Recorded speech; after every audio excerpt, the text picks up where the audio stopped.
अस्सलाम वालेकुम। हमने अपने पिछले प्रोग्राम में ऑडिट साइकिल के बारे में बात की थी। ऑडिट साइकिल से मुराद है वो तमाम स्टेजेस और मराहल जिससे एक टिपिकल ऑडिट होके गुजरता है। हमने कहा था कि कोई भी ऑडिट शुरू करने से पहले ऑडिटर के लिए ये लाजिम है कि वो कंपनी के इंटरनल कंट्रोल सिस्टम्स के बारे में जानकारी करे। इंटरनल कंट्रोल सिस्टम्स की अहमियत यह है कि अगर इंटरनल कंट्रोल सिस्टम्स मजबूत होंगे, काबिल एतबार होंगे, तो ऑडिटर अपने काम को कम कर सकता है। लेकिन अगर इंटरनल कंट्रोल सिस्टम्स मजबूत नहीं होंगे, उनमें कमज़ोरियाँ होंगी, उनमें खामियाँ होंगी, लैप्सेस होंगे, और जिससे कि अकाउंट्स के गलत होने का एहतमाल ज़्यादा होगा, तो फिर ऑडिटर को अपना ऑडिट प्रोग्राम वज़ा करते वक्त एहतियात करनी होगी, ज़्यादा डिटेल में जाना होगा, ज़्यादा चेकिंग करनी होगी। लिहाजा इंटरनल कंट्रोल सिस्टम की अहमियत मुसल्लम है। आज हम इंटरनल कंट्रोल सिस्टम के बारे में बात करेंगे। सबसे पहले हम इंटरनल कंट्रोल को डिफ़ाइन करेंगे, यानी उसकी तारीफ़ क्या है। इंटरनल कंट्रोल से मुराद है वो तमाम सिस्टम्स, चाहे वो फाइनेंशियल हों, एडमिनिस्ट्रेटिव हों, चाहे वो फिज़िकल हों, जो एक कंपनी की मैनेजमेंट वज़ा करती है इस मकसद के लिए कि कंपनी का कारोबार और कंपनी के जो कारोबारी अमूर हैं वो एक मुनासिब तरीके पे चले, एक ऑर्डरली मैनर में चलें, कंपनी की एसेट्स यानी उनके असासाजात जो हैं वो महफूज रहें, और कंपनी के जो रिकॉर्ड्स हैं वो दुरुस्त हों और काबिल एतबार हों। यानी कंपनी के रिकॉर्ड्स को दुरुस्त और काबिल एतबार रखने के लिए, कंपनी की एसेट्स की हिफाजत के लिए और कंपनी के कारोबार को सही तरह चलाने के लिए कंपनी की मैनेजमेंट जो भी तरीक़ेकार अख्तियार करती है, जो भी सिस्टम्स वज़ा करती है, जो भी प्रोसीजर्स इंट्रोड्यूस करती है, चाहे वो सिस्टम्स फाइनेंशियल हों या एडमिनिस्ट्रेटिव हों, उन सब को मजमूई तौर पे हम इंटरनल कंट्रोल कहते हैं। इंटरनल कंट्रोल के मकासद क्या हैं? इंटरनल कंट्रोल के बहुत से मकासद हैं, हम बारी बारी उनका जिक्र करेंगे। सबसे पहला मकसद इंटरनल कंट्रोल का ये है कि कंपनी की जो भी इनकम है, कंपनी का जिस चीज़ पे भी हक है या जो भी कंपनी को वसूल होना है वो वसूल हो, सही वक्त पे वसूल हो, और उसका सही तौर पे कंपनी की किताबों में इंदराज किया जाए। दूसरा ऑब्जेक्टिव है कि कंपनी का जो भी खर्चा है, जो भी एक्सपेंडिचर है, वो पूरी तरह से ऑथोराइज्ड हो, यानी उसकी मंजूरी उन लोगों से ली जाए जो वो मंजूरी देने का अख्तियार रखते हैं, और ख़र्चा होने के बाद उसे सही तौर पे रिकॉर्ड किया जाए। अगर अखराजात को सही तौर पे रिकॉर्ड नहीं किया जाएगा तो उससे कंपनी की इनकम स्टेटमेंट या बैलेंस शीट पे बहुत फ़र्क पड़ सकता है। मिसाल के तौर पे अगर एक एसेट ख़रीदने के लिए कोई ख़र्चा हुआ है और उसे अगर एक्सपेंसेस में दर्ज कर दिया जाए तो उससे इनकम स्टेटमेंट में आमदनी कम हो जाएगी और बैलेंस शीट में एसेट्स कम हो जाएंगी। तो इसलिए ज़रूरी है कि पहली बात कि ख़र्चा सही तौर पे ऑथराइज्ड हुआ हो, और दूसरा है ख़र्चे का किताबों में सही तौर पे इंदराज हुआ हो। इंटरनल कंट्रोल का तीसरा ऑब्जेक्टिव ये है कि कंपनी की जो भी एसेट्स हैं वो सही तौर पे उनका इंदराज किया जाए रिकॉर्ड्स में, और उनकी हिफाजत की जाए, यानी उनके ख़रीदने, उनके इस्तेमाल करने और बिल आखिर उनको फ़रोख्त करने के दौरान जितने इक़दाम होते हैं वो सब के सब प्रॉपरली ऑथराइज्ड हों, यानी वो लोग उसकी मंजूरी दें जो वो मंजूरी देने का अख्तियार रखते हैं, और ये तमाम इक़दाम जो हैं कंपनी की पॉलिसी और ज़रूरियात के मुताबिक हों।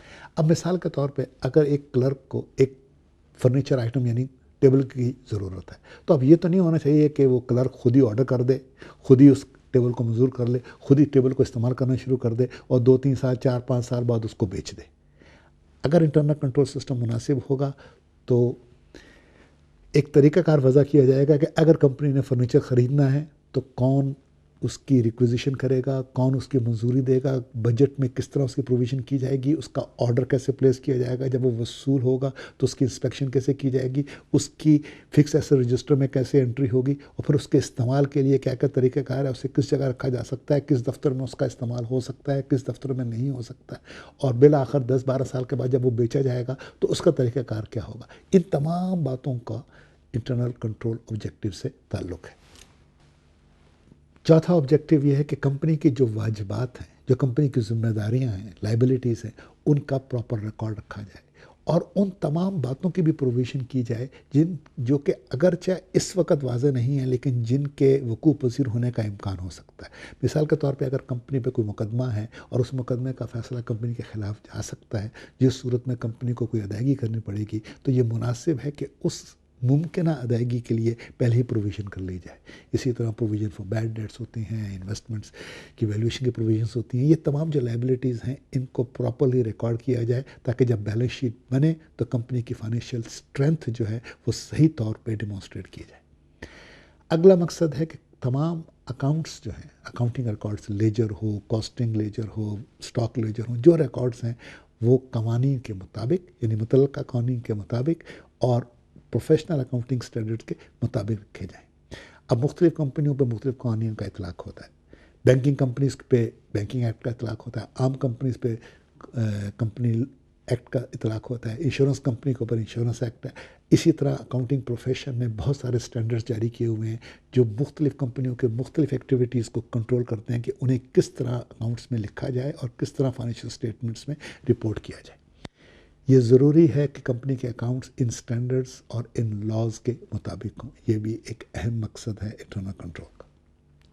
और आखिरी इंटरनल कंट्रोल का ऑब्जेक्टिव ये है कि कंपनी के जो रिकॉर्ड्स हैं, एक बार दोबारा कहूँगा, जो भी रिकॉर्ड्स हैं, ज़रूरी नहीं कि उससे फाइनेंशियल रिकॉर्ड्स हों, फाइनेंशियल हों, कॉस्टिंग रिकॉर्ड्स हों, एडमिनिस्ट्रेटिव रिकॉर्ड्स हों, वेज रजिस्टर है, अटेंडेंस बुक है, जो भी रिकॉर्ड्स हैं वो इस तरह रखे जाएं कि वो फाइनेंशियल स्टेटमेंट्स तैयार करने के लिए एक काबिल एतबार बुनियाद मुहैया करें। यानी वो इतने दुरुस्त हों कि उनकी बुनियाद पे जो फाइनेंशियल स्टेटमेंट्स बने वो भी दुरुस्त हों। अब ज़ाहिर है अगर अकाउंटिंग रिकॉर्ड्स जो हैं वो दुरुस्त नहीं होंगे तो फाइनेंशियल स्टेटमेंट भी दुरुस्त नहीं होंगी। अब इनकम स्टेटमेंट बनती है ट्रायल बैलेंस से, ट्रायल बैलेंस निकलता है लेजर से, लेजर जो है वो अपनी एंट्रियाँ उठाता है बहुत सारी सब्सिडरी बुक से। अगर सब्सिडरी बुक्स दुरुस्त नहीं होंगी तो लेजर दुरुस्त नहीं होगा, अगर लेजर दुरुस्त नहीं होगा तो ट्रायल बैलेंस सही नहीं होगा, अगर ट्रायल बैलेंस सही नहीं होगा तो इनकम स्टेटमेंट सही नहीं होगी, और अगर इनकम स्टेटमेंट सही नहीं होगी तो कंपनी के प्रॉफिट के बारे में राय कायम करना ऑडिटर के लिए मुश्किल हो जाएगा। अब हम बात करेंगे टूल्स ऑफ इंटरनल कंट्रोल पे, यानी इंटरनल कंट्रोल कायम करने के लिए कंपनी कौन कौन से तरीके इख्तियार करती है। इन टूल्स को हम 4 हिस्सों में तकसीम कर सकते हैं। पहले को हम कहते हैं बेसिक कंट्रोल्स, यानी बुनियादी कंट्रोल जो कि ट्रांजैक्शन की लेवल पे किए जाते हैं, इन पे हम अब तफसील से बात करेंगे। दूसरे जो कंट्रोल्स हैं उन्हें हम कहते हैं सुपरवाइजरी या मैनेजमेंट कंट्रोल्स। मैनेजमेंट या सुपरवाइजरी कंट्रोल्स जो हैं वो बेसिक कंट्रोल्स के ऊपर होते हैं। तीसरे कंट्रोल्स को कहते हैं हम इंटरनल चेक्स, और चौथे को हम कहते हैं इंटरनल ऑडिट। बेसिक कंट्रोल्स, बुनियादी कंट्रोल, ये जो कंट्रोल्स हैं इनका मकसद ये होता है कि जो कंपनी ट्रांजैक्शंस करती है, यानी कोई चीज़ वसूल करना या अदा करना, ख़रीदना या बेचना, जो ट्रांजैक्शंस करती है वो ट्रांजैक्शंस जो हैं वो सही हों, उनको सही तरीके से रिकॉर्ड किया जाए, वो मुकम्मल हों, यानी उनका रिकॉर्ड मुकम्मल हो और वो सही किताबों में एंटर की जाए। इस मकसद के लिए जो भी इकदाम उठाए जाते हैं उसे हम कहते हैं बेसिक कंट्रोल। बेसिक कंट्रोल कौन कौन से हैं, चंद कंट्रोल्स के बारे में जिक्र करते हैं। पहला कंट्रोल का कदम है कि जितनी भी कंपनी में डॉक्यूमेंट्स इस्तेमाल होते हैं, इनवॉइस बुक हुई, रसीद बुक हुई, क्रेडिट नोट बुक हुई, गुड्स रिसीव नोट्स हुए, जिस तरह भी डिफरेंट डॉक्यूमेंट्स कंपनी में इस्तेमाल होती हैं जिनको कि हम प्राइमरी डॉक्यूमेंट्स कहते हैं, तमाम प्राइमरी डॉक्यूमेंट्स को प्री नंबर होना चाहिए। यानी जब वो प्रिंटर से छप के आएँ तो उन पर नंबर, हर सफ़े पर नंबर ऑलरेडी प्रिंटेड होना चाहिए, ताकि अगर उसमें से कोई एक सफ़े को या किसी एक पेज को कोई बंदा निकाल ले तो फ़ौरन पता चल जाए कि एक पेज मिसिंग है। अगर डॉक्यूमेंट्स प्री नंबर्ड नहीं होंगी तो उनके गलत इस्तेमाल का इम्कान बहुत बढ़ जाता है। दूसरा कंट्रोल है कि कंपनी अपने हर लेजर में कंट्रोल अकाउंट्स मेंटेन करे ताकि हर लेजर सेल्फ कंटेन हो जाए और अपना इंडिपेंडेंट ट्रायल बैलेंस दे सके। उससे ये होगा कि गलती जहाँ भी होगी वो वहीं पर उसको नज़र आ जाएगी और उसको वहीं पर दुरुस्त किया जा सकेगा।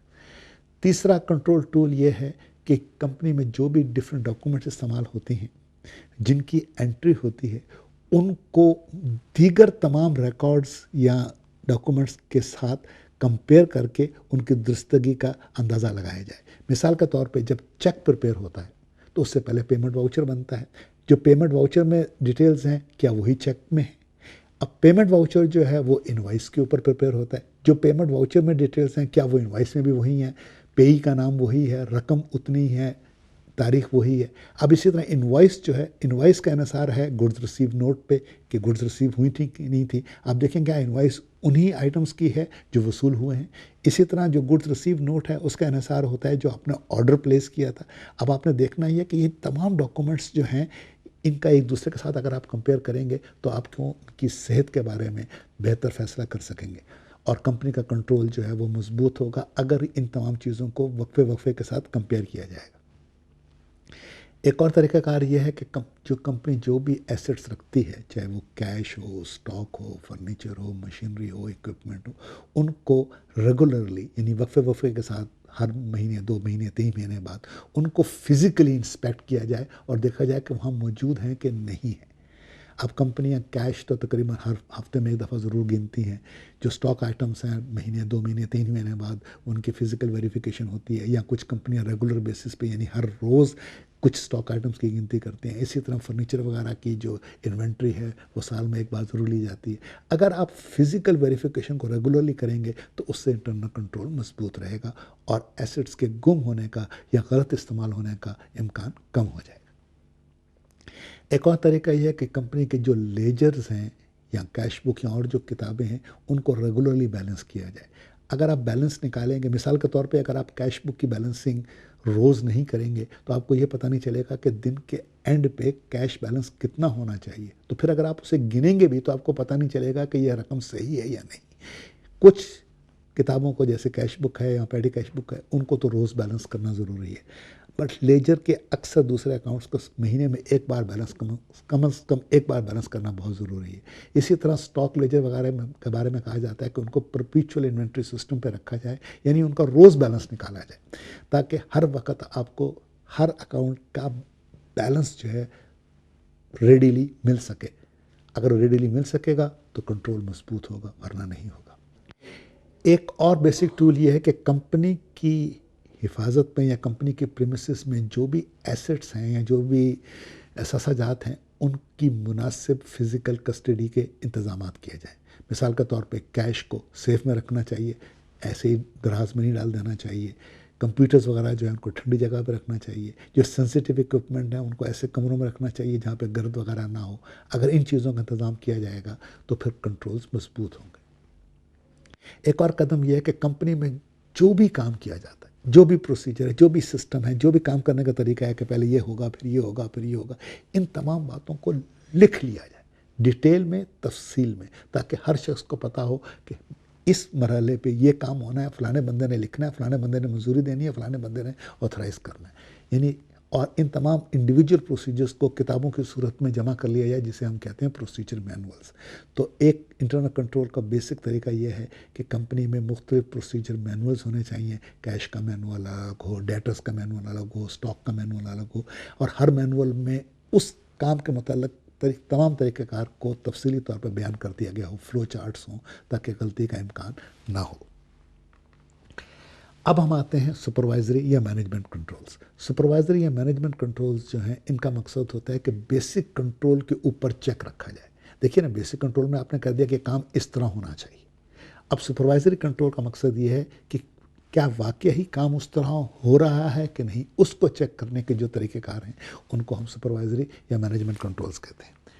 इनके क्या टूल्स हैं सुपरवाइजरी कंट्रोल्स के? मिसाल के तौर पे पहला एक सुपरवाइजरी टूल ये है कि कोई भी डॉक्यूमेंट जब एक मरहले से दूसरे मरहले पे गुजरती है तो उसकी ऑथराइजेशन होनी चाहिए।